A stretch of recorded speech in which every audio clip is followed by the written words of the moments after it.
এত বাড়ি দামি বানালেন, দামি বাড়ি বানালেন, বিশাল বালাখানা বানালেন, দামি ফ্ল্যাট কিনলেন, প্রাসাদ কিনলেন, কিন্তু আপনার জীবনের শেষ ঘুমটা আপনার ওই দামি বাড়িতে হবে না, ঠিক কিনা? টাকা দিয়ে দামি গোসলখানা বানালেন, টাইলস লাগালেন, কমোড লাগালেন, কিন্তু আপনার জীবনের শেষ গোসলটা আপনার ওই দামি গোসলখানায় হবে না, ঠিক কিনা? যেখানে সব মৃত লাশ ধোয়ায় ওই জায়গায় আপনার ধোয়ানো হবে, চিল্লায় বলেন ঠিক কিনা? এই জন্য বিশ্বনবী বললেন এই সূরাটা পড়বা। 29 পারার প্রথম সূরা, সূরার নাম সূরাতুল মুলক। কি নাম সূরার? চিল্লায় সবাই বলেন কি নাম? ইন্না হাযিহি সূরা মানিআতুন মিন আযাবিল কবর। এই সূরা যারা বেশি বেশি তেলাওয়াত করবে তাদের কবরের ভেতরে কোনো আযাব হবে না। সুবহানাল্লাহ। এই হলো 1 নাম্বার শিক্ষা, মনে থাকবে। এগুলো কোট করে নিয়ে যাবেন, পিক করে নিয়ে যাবেন, তাইলেই মাহফিল থেকে লাভ। সূরাতুল মুলক আমরা তেলাওয়াত করব, তাহলে কবর আযাব থেকে আল্লাহ আমাদের বাঁচায় দিবে। 1 নাম্বার ফাজিলাত। 2 নম্বরে বিশ্বনবী বললেন শাফাআত লি সাহিবিহা। এই সূরাটা এমন সূরা, এই সূরা কিয়ামতের দিন আল্লাহর কাছে তেলাওয়াতকারীর জন্য সুপারিশ করবে। সুবহানাল্লাহ। কোরআন যদি সুপারিশ করে, কোরআনের সুপারিশ কবুল করে নিবে কে? আল্লাহ। কোরআনের করা সুপারিশ আল্লাহ রিজেক্ট করতে পারবে? জি না। মাননীয় অর্থমন্ত্রী যদি মাননীয় প্রধানমন্ত্রী শেখ হাসিনার কাছে কোনো বিষয়ে রেকমেন্ডেশন নিয়ে যায়, সুপারিশ করে, প্রধানমন্ত্রীকে এটা ফেলে দিতে পারবে? না। পররাষ্ট্রমন্ত্রী যদি কোনো সুপারিশ করে ফেলে দিতে পারবে? তেমনি কোরআন যদি কিয়ামতের দিন কারোর জন্য আল্লাহর কাছে স্পেশাল সুপারিশ করে, রিকমেন্ডেশন দেয়, আল্লাহ এই সুপারিশ ফেলে দিতে পারবে নাকি? না। চিল্লায় বলেন পারবে?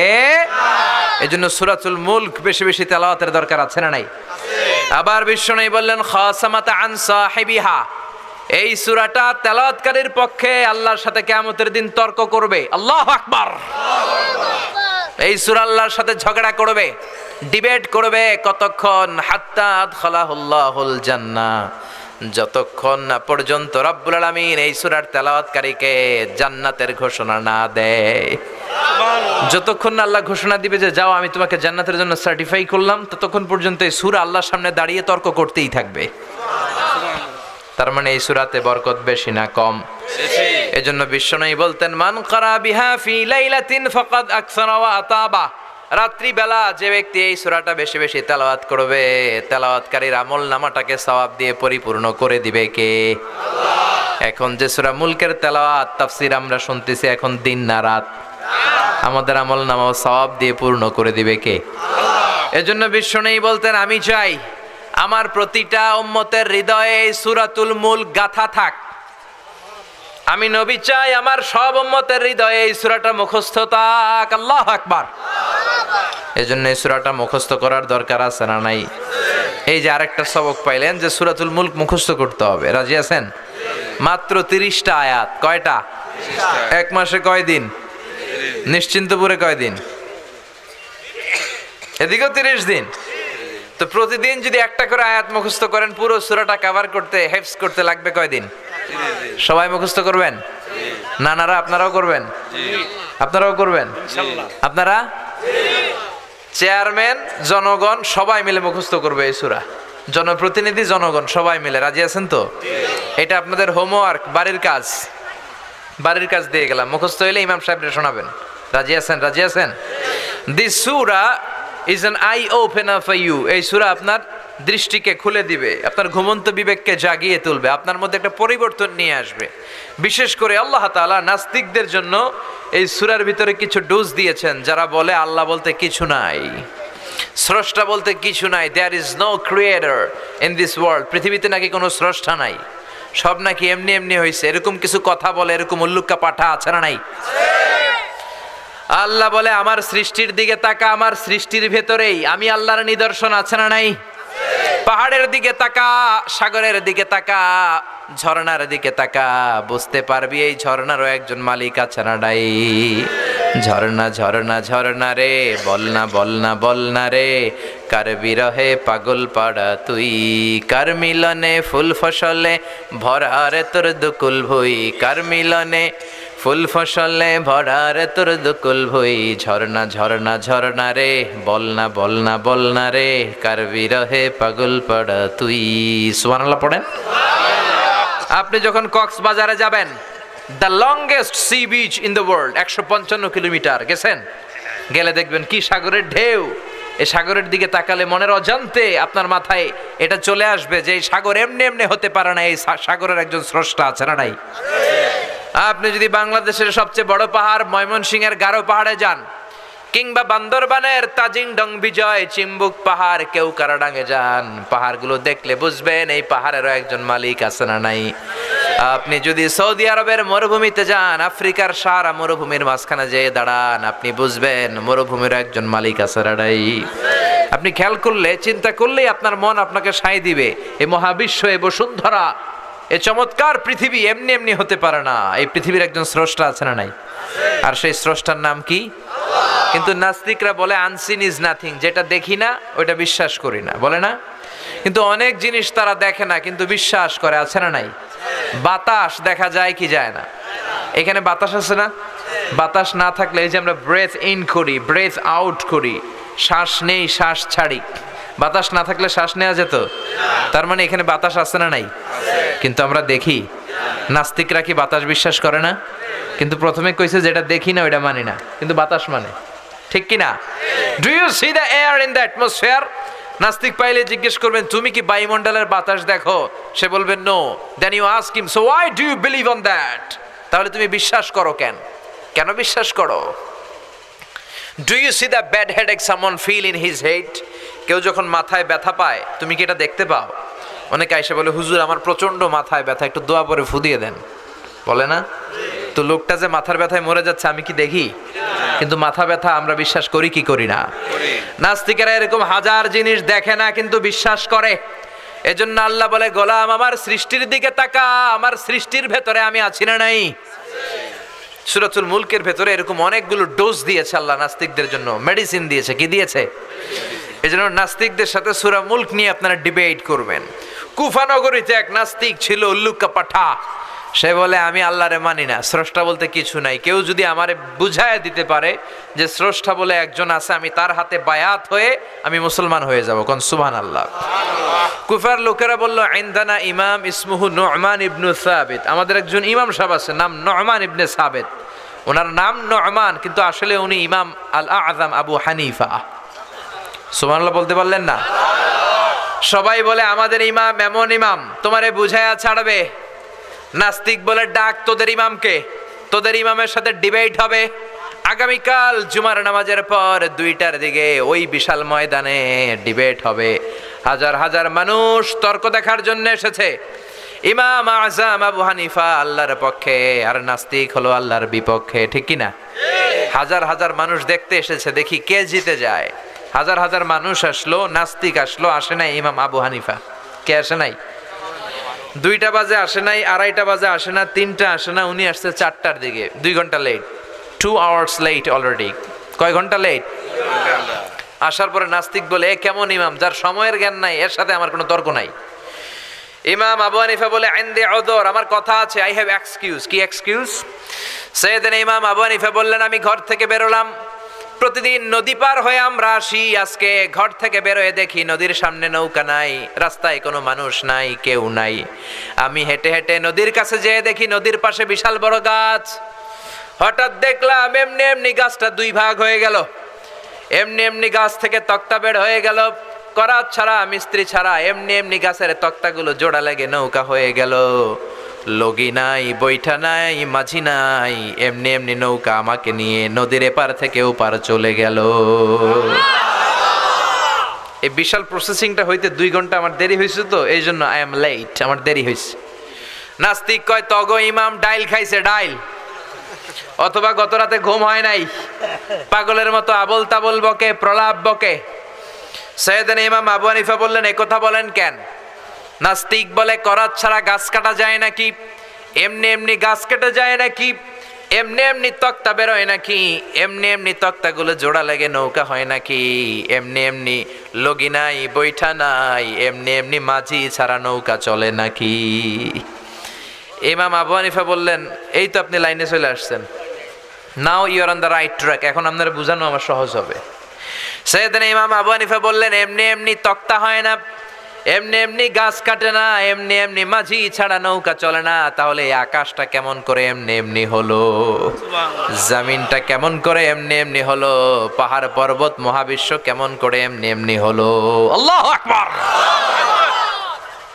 এই যুক্তির সামনে নাস্তিকের আর কোনো যুক্তি নাই। নাস্তিক কয় তাই তো, আসলেই তো আমি একটা উল্লুকা পাঠা, এতদিন পর্যন্ত আমি এইভাবে চিন্তা করি নাই, আমি তো এরকম ভাবি নাই।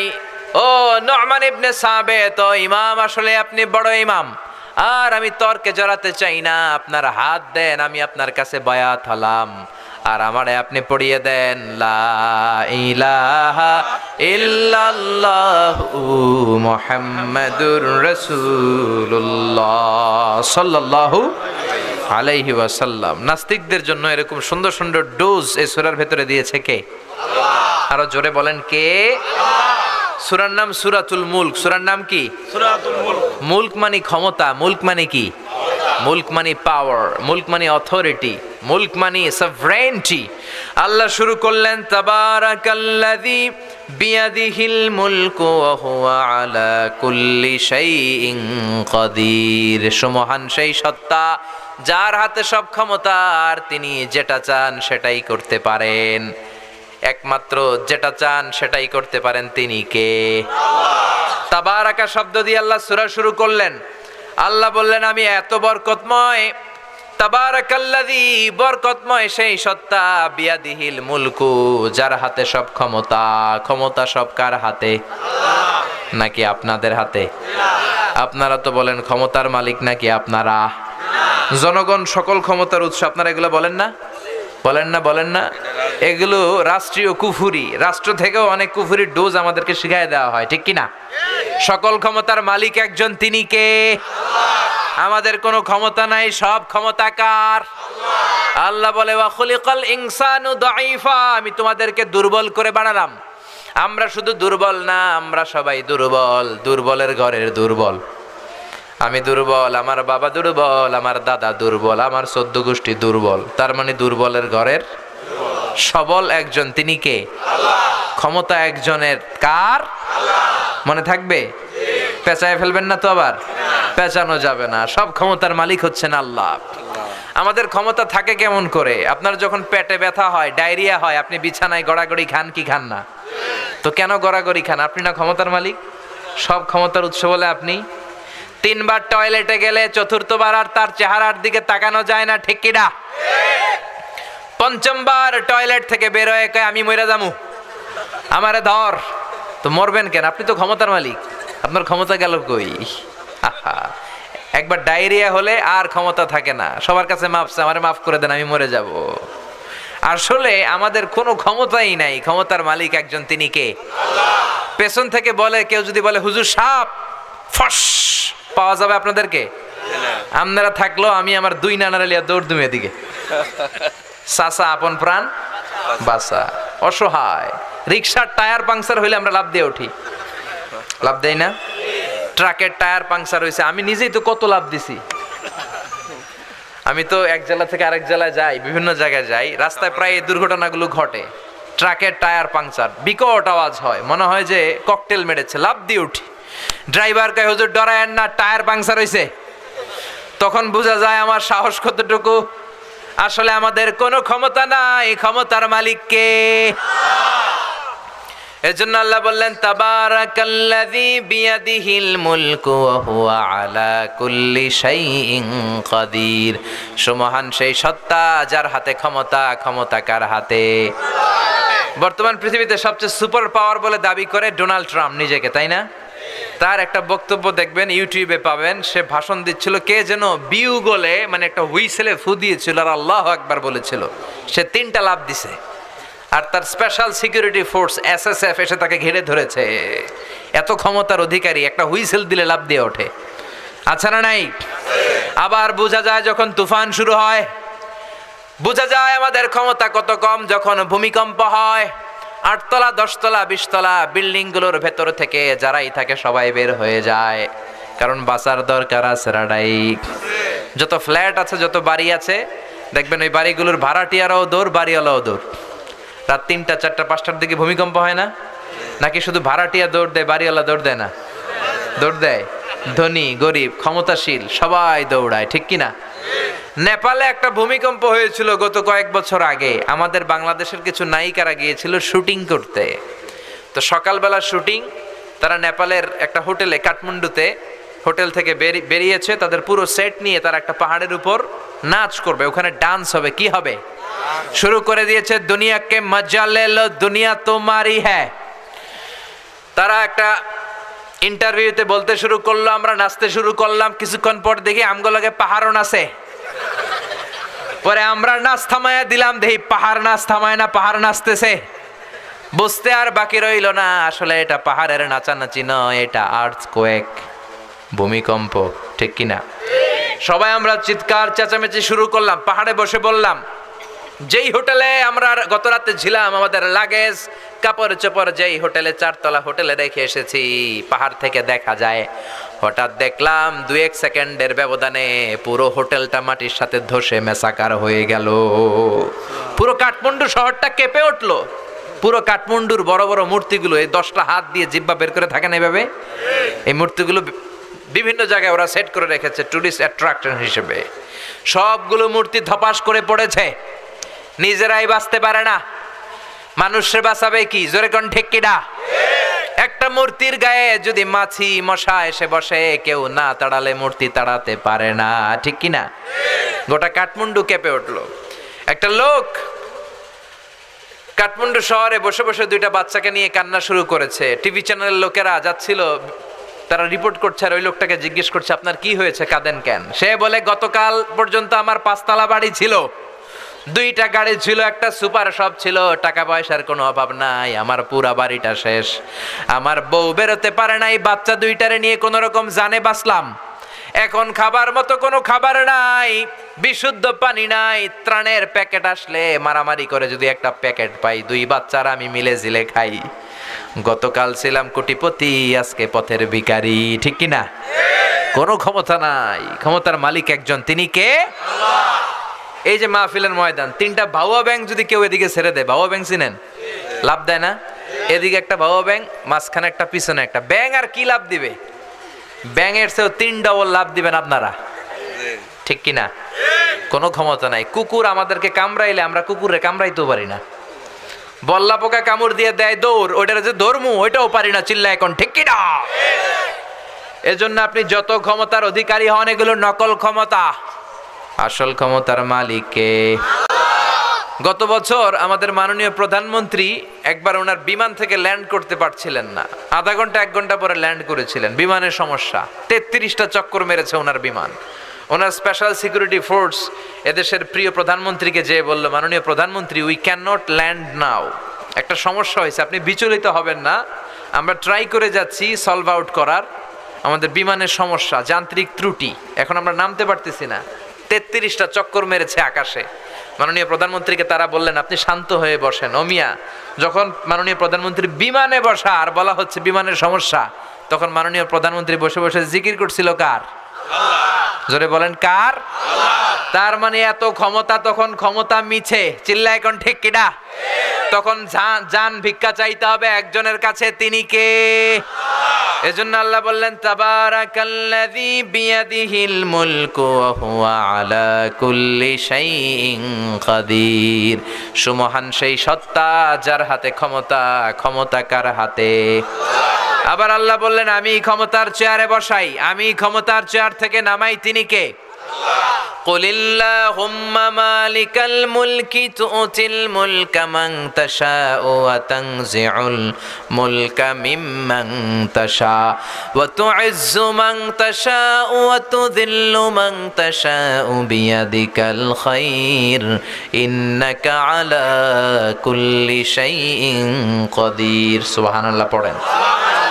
আল্লাহ বলে, আমি ক্ষমতার মালিক, আমি ক্ষমতায় বসাই, আমি ক্ষমতা থেকে নামাই। ডোনাল্ড ট্রাম্পকে আমেরিকার ক্ষমতায় বসালো কে? হিলারিকে হারায় দিল কে? আবার ডোনাল্ড ট্রাম্প যদি বেশি বেশি না ফরমানি করে, ডোনাল্ড ট্রাম্পরেও লাথি মাইরা নামায় দিতে পারে কে? ওই ক্ষমতা আল্লাহর আছে না নাই? তাহলে সকল ক্ষমতার মালিক কে? প্রিয় ভাইয়েরা, এই পৃথিবীতে অনেক দেশে দেখবেন যিনি প্রেসিডেন্ট বা প্রধানমন্ত্রী ক্ষমতার চেয়ারে বসে, কেউ 5 বছরের মেয়াদে বসে, কেউ বসে 10 বছরের মেয়াদে। এবার বলেন তো, উত্তর দেন, আল্লাহ ক্ষমতার চেয়ারে বসছে কয় বছরের মেয়াদে? 20 বছর, 50, 100, কয় বছর? আল্লাহ বলে হুয়াল আউয়ালু ওয়াল আখিরু ওয়াল যাহিরু ওয়াল বাতিনু ওয়া হুয়া বিকুল্লি শাইইন আলিম। আল্লাহ বলেন, আমি এমন সত্তা, অনাদিকাল থেকে ক্ষমতার চেয়ারে বসা, অনন্তকাল পর্যন্ত থাকবো। দুনিয়ার মতো 5 বছর 10 বছরের মেয়াদে আমি ক্ষমতায় বসি নাই। আমার ক্ষমতা আজীবন মেয়াদ, ঠিক কিনা? আল্লাহর ক্ষমতার আজীবন মেয়াদ। তার মানে আমাদের ক্ষমতা আর আল্লাহর ক্ষমতার সাথে কোনো মিল আছে? চিল্লায় বলেন আছে। আবার পৃথিবীর অনেক দেশে দেখবেন ডেমোক্রেটিক সিস্টেমে ভোটে জিতে ক্ষমতায় যেতে হয়। আল্লাহ কি ভোটে জিতে আসছে? কথা বলতে হবে চিল্লায়, ভোটে জিতে আসছে? অনেক দেশে ডিক্টেটরশিপ মানে স্বৈরাচারী পদ্ধতি, জোর যার মুল্লুক তার। আল্লাহর ক্ষমতা কি এরকম? অনেক দেশে মোনার্কি সিস্টেম, রাজতন্ত্র, রাজার পোলা রাজা, আল্লাহর বাপ ছিল রাজা, এই জন্য আল্লাহও রাজা। এরকম এরকম আল্লাহ বলে আমার ক্ষমতা এরকম না। কুল হুয়াল্লাহু আহাদ আল্লাহুস সামাদু লাম ইয়ালিদ ওয়া লাম ইউলাদ ওয়া লাম ইয়াকুল লাহু কুফুয়ান আহাদ।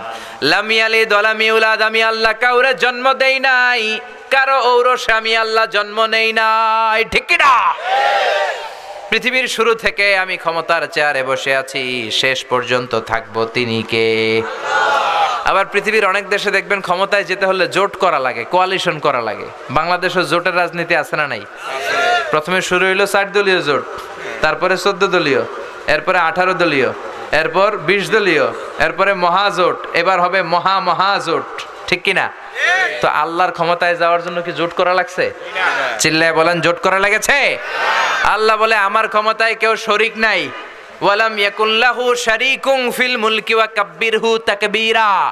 আমার ক্ষমতায় শরীক দল নাই, আমার ক্ষমতায় কোয়ালিশন নাই, আমার ক্ষমতায় কেউ জোট নাই। আমি একা একাই সব ক্ষমতার মালিক। চিল্লায় বলেন ঠিক কিনা? আবার পৃথিবীর অনেক দেশে দেখবেন জোর করে যিনি রাজা বা সুলতান বা প্রেসিডেন্ট বা প্রধানমন্ত্রী আন্দোলন করে তারে ক্ষমতার চেয়ার থেকে নামানো হয়। এরকম গণ অভ্যুত্থানের ইতিহাস পৃথিবীতে আছে না নাই? আমি মিশরে ছিলাম 5 বছর। মিশরে একটা আন্দোলন হলো, হুসনি মুবারক ছিল প্রেসিডেন্ট, সবাই মিলে এরা টাইনা নামাইছে। তা আমরাও যদি পৃথিবীর সবাই মিলে আল্লাহর বিরুদ্ধে একটা আন্দোলন করি, আল্লাহর টাইনা নামানো যাবে না? যাবে না? না? আচ্ছা, পৃথিবীতে যত জিন আছে, জিনেরা যদি বলে আমরাও মানুষের সাথে একাত্মতা ঘোষণা করলাম, আল্লাহরে আমরা মানি না, তাহলে তো আল্লাহ ক্ষমতা থেকে নেমে যাবে নাকি? ফেরেশতারাও যদি কয় আমরা মানি না, মানুষ জিন ফেরেশতা 3 দলীয় জোট, মানুষ জিন ভাই ভাই, আল্লাহর আর রক্ষা নাই, এরকম আন্দোলন করলে আল্লাহর ক্ষমতা শেষ? কথা বলবেন, আল্লাহর ক্ষমতা শেষ হবে? আল্লাহ বলে ওয়া আন্নাকুম গায়রু মুজিজিল্লাহ,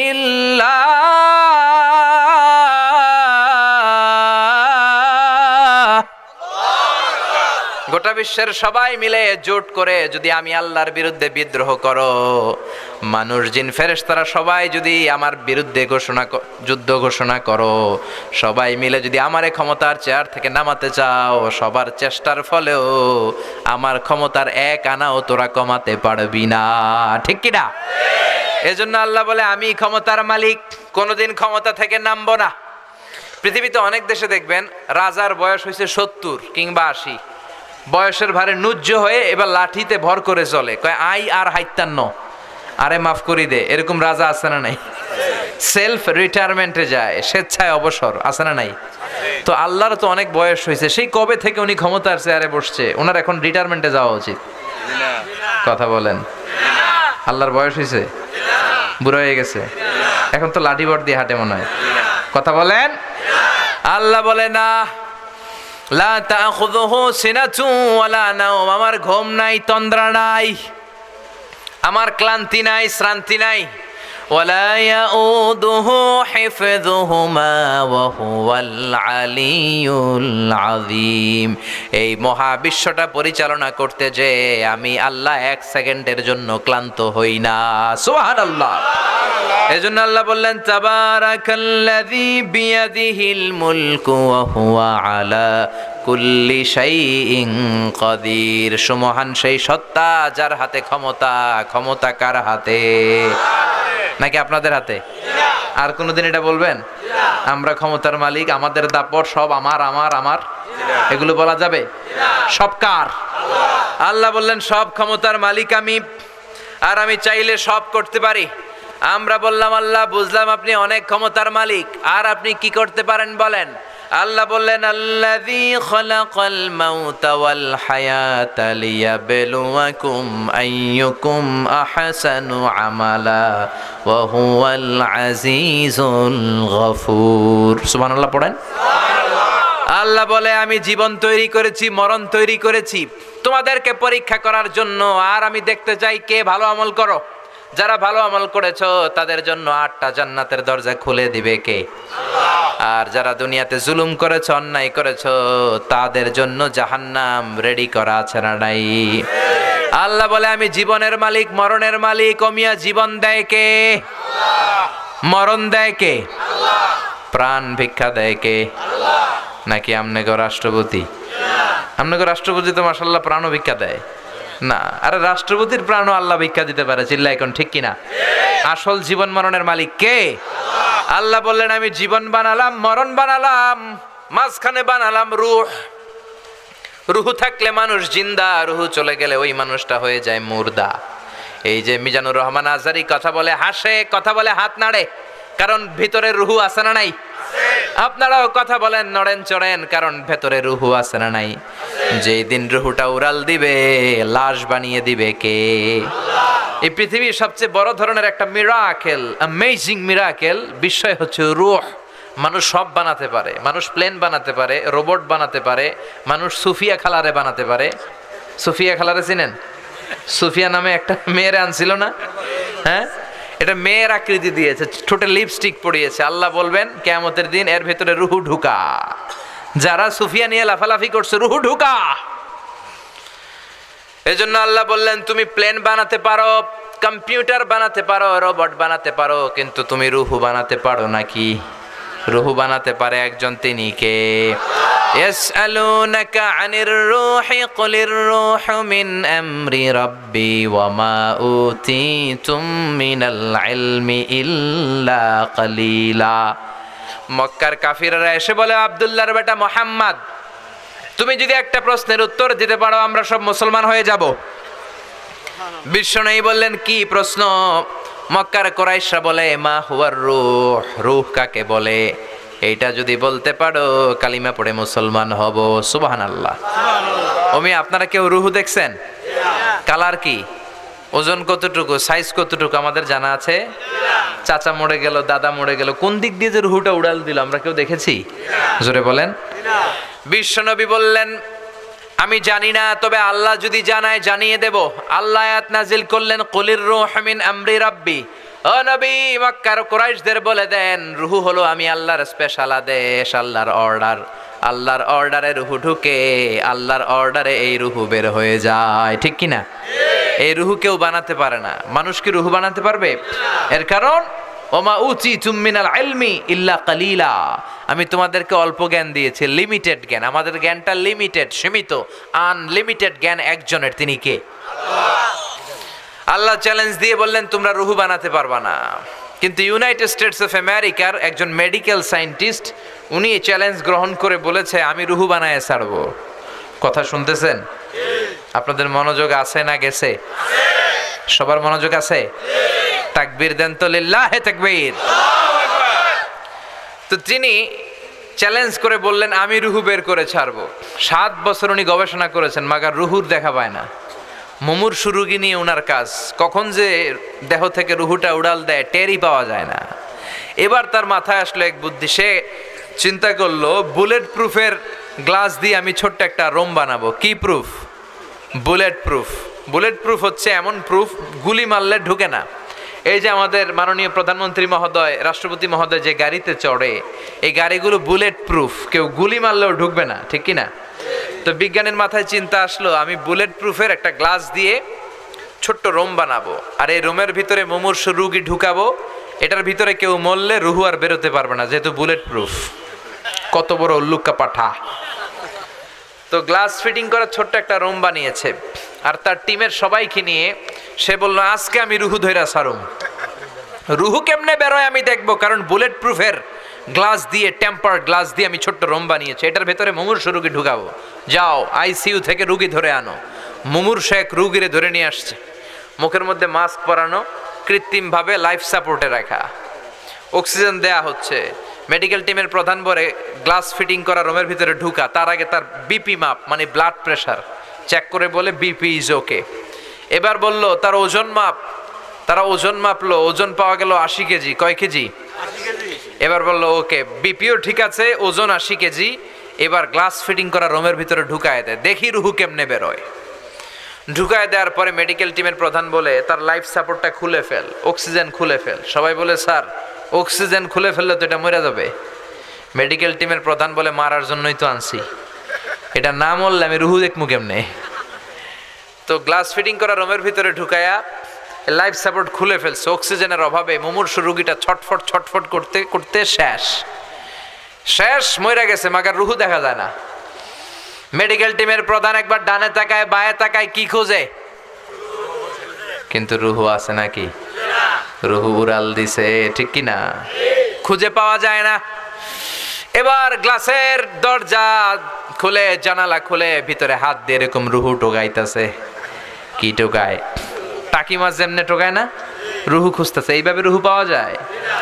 এবার ব্যর্থ এসে বলল লাশটাকে বের করো। বের করার পরে চেক দা বিপি, বিপি মাপো, ওজন মাপো। বিপি নাই, কারণ মরে গেছে। মরে গেলে মানুষের এই যে ধাক্কাটা থাকে, কিন্তু ওজন আছে না নাই? মরার আগে ছিল 80 কেজি, এখন ওজন দিয়া দেখে ওজন হয়ে গেছে 78 কেজি। মরার আগে ছিল কয় কেজি? চিল্লায় বলেন। মরার পরে লাশ বের করে এবার ওজন স্কেলে শোয়ানোর পরে দেখা যাচ্ছে যে ওজন হয়ে গেছে 78 কেজি। কয় কেজি কমছে? কয় কেজি? বিজ্ঞানী কয় আমি পাইছি। সবাই কয় কি পাইছেন? কয় রুহু। কেমনে পাইলেন? কয় মরার আগে লোকটা ছিল 80 কেজি, মরার পরে হয়েছে 78 কেজি, কমছে 2 কেজি।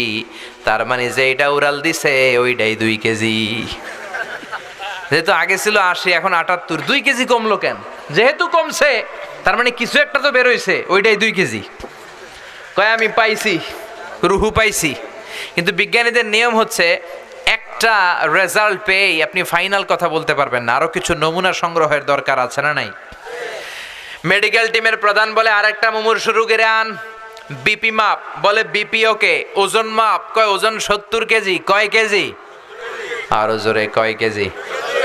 বলে এইটারও ঢুকা। এটারও ঢুকাইয়া লাইফ সাপোর্ট খুলে ফেলছে। আইসিইউর যেই লাইফ সাপোর্টটা খুলে ফেলার কারণে অক্সিজেন নাই, এই লোকটাও অক্সিজেনের অভাবে খিচুনি দিয়ে মরে গেছে।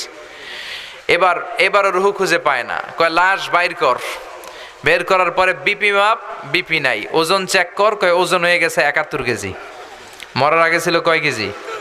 70 কেজি। এখন হয়েছে, আগেরটাতে 2 কেজি কম ছিল, কোনোভাবে মিলানোর সুযোগ ছিল, ঠিক কিনা? কিন্তু এখনের যে এটা দ্বিতীয় লাশ, এইটা কমে নাই, এটারে বাড়াই দিছে কে? আল্লাহ বলে কিয়ামত পর্যন্ত এরকম বিপি মাপতে পারবি, কিয়ামত পর্যন্ত ওজন মাপতে পারবি, কিন্তু আমার তৈরি করা রুহু খুঁজে পাবি ওমা উতিতুম মিনাল ইলমি ইল্লা কালিলা। কারণ মানুষকে আমি এত অল্প জ্ঞান দিয়েছি, এই অল্প জ্ঞান দিয়ে রুহু বের করা যাবে না, ঠিক কিনা?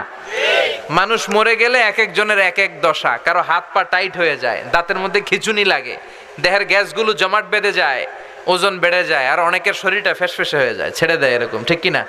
পেটে যে গ্যাস টেস আছে সব বের হয়ে যায়, ওজন কমে যায়। কারো ওজন বাড়বে, কারোটা কমবে। এইটা দিয়ে কোনোদিন রুহু খুঁজে পাওয়া যায় না। চিল্লায় বলেন ঠিক কিনা? এজন্য আল্লাহ বললেন গোলাম আমি মানুষ বানালাম, জীবন বানালাম, মরণ বানালাম, রুহু বানালাম। আমরা বললাম আল্লাহ বুঝতে পেরেছি আপনি সব ক্ষমতার মালিক, আপনি জীবনের মালিক, মরণের মালিক, রুহুর মালিক, আর কিসের মালিক একটু আমাদেরকে বলেন। আল্লাহ বলে আল্লাযী خلق سبع سماوات طباقا ما ترى في خلق الرحمن من تفاوت আল্লাহ বললেন উপরের দিকে নজর করে তাকা, তোদের মাথার উপরে 7 স্তরের যে 7টা আকাশ, সে আকাশটাও আমি বানিয়েছি। সুবহানাল্লাহ। আমাদের মাথার উপরে এই যে আকাশ তৈরি করেছে কে? আল্লাহ। চিল্লায় বলেন কে? وَلَقَدْ زَيَّنَّا السَّمَاءَ الدُّنْيَا بِمَصَابِيحَ وَجَعَلْنَاهَا رُجُومًا لِلشَّيَاطِينِ আল্লাহ বলে প্রথম আকাশের দিকে নজর করে তাকা, মহাশূন্যের দিকে তাকা, তারা দিয়ে আকাশটারে সুন্দর করেছে কে? আল্লাহ। আকাশের মধ্যে যে তারা, এগুলোকে তৈরি করলো কে? আল্লাহ। আল্লাহ বলে I have beautified the closer sky with candles with light and stars। প্রথম আকাশের মহাশূন্যটাকে আমি আল্লাহ চমৎকার চমৎকার তারা দিয়ে সাজিয়ে দিয়েছি। রাতের বেলা তারার মেলা আছে না নাই? দেখতে সুন্দর লাগে না? দেখতে মনে হয় ছোট্ট ছোট্ট ডট, আসলে কি এগুলো এত ছোট? সূর্যটারে মনে হয় ছোট্ট একটা রুটির মতো, ঠিক কিনা? আসলে কি সূর্যটা রুটির মতো? আর আমরা যে তাকাই, আমরা কি আকাশ দেখতে পাই? না, এটা মহাশূন্য। এটা কি? আপনি যা দেখেন মহাশূন্য। ইউনাইটেড স্টেটস অফ আমেরিকার বিজ্ঞানীরা এই যে মঙ্গলে যায়, জুপিটারে যায়, চাঁদে নামে, এগুলো সব মহাশূন্য। প্রথম আকাশ যে কত উপরে তারা নিজেরাও জানে না, ঠিক কিনা? আমরা খালি চোখে দেখি প্রথম আকাশের মহাশূন্য, তার অনেক উপরে প্রথম আকাশ। তারপরে দ্বিতীয় আকাশের মহাশূন্য, তার অনেক উপরে দ্বিতীয় আকাশ। সুবহানাল্লাহ কইবেন না? একটার চেয়ে একটা বড়, একটার চেয়ে একটা বড়, একটার চেয়ে একটা বড়। বিশ্বনবী বলে প্রথম আকাশের চেয়ে দ্বিতীয় আকাশ কত বড় শোনো। তোমার হাতের আংটিটা খুলে যদি মরুভূমিতে ছেড়ে দাও, পুরো মরুভূমির তুলনায় তোমার আংটি যত ছোট, আল্লাহর দ্বিতীয় আসমানের তুলনায় আল্লাহর প্রথম আসমানটা ঠিক তত ছোট। আরো আসতে পড়েন সুবহানাল্লাহ। সে তুলনায়, এই মহাবিশ্বের তুলনায় কত তুচ্ছ আমি, কত ক্ষুদ্র আমি, কত নগণ্য আমি। এই যে সূর্যের আলো ছাড়া আমরা বাঁচি না, এই সূর্যটা পৃথিবী থেকে 13 লক্ষ গুণ বড়। Can you imagine, can you guess? আপনি কি কল্পনা করতে পারেন? এই পৃথিবীটাই তো আমরা দেখি নাই। দেখছেন কে কয়টা দেশ ঘুরছেন? 200টার মতো পৃথিবীতে দেশ। এই যে আমরা পড়ে আছি কুমিল্লার মধ্যে, ঠিক কিনা? কুমিল্লা হচ্ছে বাংলাদেশের 64 জেলার একটা জেলা। এরকম 64 জেলা মিলে আমাদের সুজলা সুফলা শস্য শ্যামলা ডিজিটাল বাংলাদেশ। আর এই বাংলাদেশ হচ্ছে পৃথিবীর সবচেয়ে ছোট্ট একটা দেশ, ঠিক কিনা? বাংলাদেশের চেয়ে বড় দেশ আছে না নাই? পাশের ইন্ডিয়াই তো আমাদের চেয়ে কত বড়, কানাডা কত বড়, রাশিয়া বাংলাদেশের চেয়ে প্রায় 200 গুণ বড়। এরকম 200টা দেশ নিয়ে পৃথিবীর মাত্র 30 ভাগ স্থল, বাকি 70 ভাগ হচ্ছে শুধু হানি আর হানি। বুঝতে পেরেছেন? বাকি 70 ভাগ পানি, 30 ভাগ মাত্র স্থল। তো এই পৃথিবীটা এত বিশাল, আর ওই সূর্যটা নাকি পৃথিবীর চেয়ে 13 লক্ষ গুণ বড়। তার মানে এই সূর্যই কি মহাবিশ্বের সবচেয়ে বড় তারা? না। ব্যাটেল জিউস নামে একটা তারা আছে, যে সূর্য পৃথিবীর চেয়ে 13 লক্ষ গুণ বড়। ওই ব্যাটেল জিউস তারা আবার সূর্যের চেয়ে 33 কোটি গুণ বড়। তার মানে ব্যাটেল জিউস তারাটাই কি সবচেয়ে বড় তারা? না, ব্যাটেল জিউসের চাইতেও বিশাল বিশাল বড় তারা আছে। এরকম কত মিলিয়ন বিলিয়ন ট্রিলিয়ন জিলিয়ন ফিলিয়ন অক্ট্রিলিয়ন তারা যে মহাকাশের প্রথম আকাশের মহাশূন্যে আছে, নাসার বিজ্ঞানীরা নিজেরাও জানে না। কোন সুবহানাল্লাহ। সূর্যের পরে পৃথিবীর সবচেয়ে কাছের তারার নাম প্রক্সিমা সেন্ট্রাই। কি নাম? আসেন এই প্রক্সিমা সেন্ট্রাইতে আমরা একটা শীতকালীন ভ্রমণ করে আসি, একটা ট্যুর করে আসি, সফর করে আসি। যাবেন? কে কে যাবেন? হাত তোলেন। মাশাআল্লাহ, অনেক সাহস। যাইবেন? যান। কেন আপনারা যান? তো এই প্রক্সিমা সেন্ট্রাই হচ্ছে সূর্যের পরে পৃথিবীর সবচেয়ে কাছের তারা। এই পৃথিবীর সবচেয়ে কাছের যেই তারাটা, এই তারাটাতে যদি আমরা ট্যুর করতে যাই, তাহলে আমাদের কিছু প্রিপারেশনের দরকার আছে না নাই? 2.3 লাইট ইয়ার আলোকবর্ষ দূরে পৃথিবী থেকে সবচেয়ে দূরের যেই তারাটা, ওইখানে তো আমরা যাইতেই পারবো না। সবচেয়ে কাছের যেই তারা প্রক্সিমা সেন্ট্রাই, ওখানে যদি আমরা যাই, আমরা প্লেন দিয়ে যেতে পারবো না, আমাদেরকে রকেট দিয়ে যেতে হবে, ঠিক কিনা? কারণ বর্তমান পৃথিবীর সবচেয়ে দ্রুতগামী বিমানটার নাম হচ্ছে বোম সুপারসনিক। এটা হচ্ছে সবচেয়ে দ্রুতগামী প্যাসেঞ্জার প্লেন, যাত্রী নিয়ে উড়ে 1200-1300 কিলোমিটার বেগে এটা ছুটে। এর আগে ছিল কনকর্ড, এটা 1000 কিলোমিটার বেগে ছুটতো। এই কনকর্ড নর্থ আটলান্টিককে পাড়ি দিতে, আড়াআড়ি পাড়ি দিতে 4 ঘন্টা লেগে যেত। 1000 কিলোমিটার বেগে ছোটার পরেও। তো আমরা এই বোম সুপারসনিক দিয়েও ওই তারাতে নামতে পারবো না, কারণ প্যাসেঞ্জার বিমান দিয়ে মাধ্যাকর্ষণ শক্তি ভেদ করা যায় না। আমাদের যেতে হবে রকেট দিয়ে। জোরে বলেন কি দিয়ে? যারা যারা হাত তুলছিলেন আমার সাথে যাবেন তো? হ্যাঁ, শীতকালীন পিকনিক করব আমরা কোথায়? পৃথিবী থেকে সবচেয়ে কাছের যেই তারাটা, ওখানে যে আমরা নেমে পিকনিক করব। রাজি আছেন? হাত যারা তুলেছেন রাজি আছেন নাকি ভয় ঢুকে গেছে অন্তরে? তো আমাদের যেতে হবে রকেট দিয়ে। আমরা যাব অ্যাপোলো 11 নামে একটা রকেট আছে, যেটা দিয়ে নীল আর্মস্ট্রং 1969 সালে চাঁদে নেমেছিল। এই ঘটনাটা আমরা জানি না? উনি চাঁদে নেমেছিল, এডউইন অলড্রিন আর মাইকেল কলিন্সকে নিয়ে চাঁদে নেমেছিল। ওই রকেটটা দিয়ে যাব। ওই রকেটটা সেকেন্ডে চলে 11 কিলোমিটার বেগে, মিনিটে চলে 660 কিলোমিটার বেগে, ঘন্টায় চলে 39,000 কিলোমিটার বেগে। সুবহানাল্লাহ বাড়িতে যেয়ে বললেন, চিল্লায় পড়েন আল্লাহু আকবার। একটা রকেট না ঘন্টায় 39,000 কিলোমিটার দূর চলে যাবে 1 ঘন্টায়। এখান থেকে আমেরিকা কত দূর হবে? 8-10 হাজার কিলোমিটার। তার মানে এটা দিয়ে 4-5 বার আমেরিকায় আসা যাওয়া করা যাবে। চিল্লায় কোন সুবহানাল্লাহ। তো আমরা যদি এটা দিয়ে পৃথিবীর সবচেয়ে কাছের যেই তারা প্রক্সিমা সেন্ট্রাইতে যেতে চাই, কোন রকেটটা দিয়ে? অ্যাপোলো 11 রকেট দিয়ে। যে রকেটটা ঘন্টায় চলে কত হাজার কিলোমিটার বেগে? 39,000 কিলোমিটার বেগে। এটা দিয়ে যদি পৃথিবী থেকে ওখানে আমরা নামতে চাই, আমাদের 1,15,000 বছর লেগে যাবে। যে রকেটটা ঘন্টায় 39,000 কিলোমিটার বেগে ছুটে, এত দ্রুতগামী রকেট দিয়েও যদি আমরা পৃথিবীর সবচেয়ে কাছের তারায় পিকনিক করতে যাই, তাহলে আমাদের 1,15,000 বছর লেগে যাবে।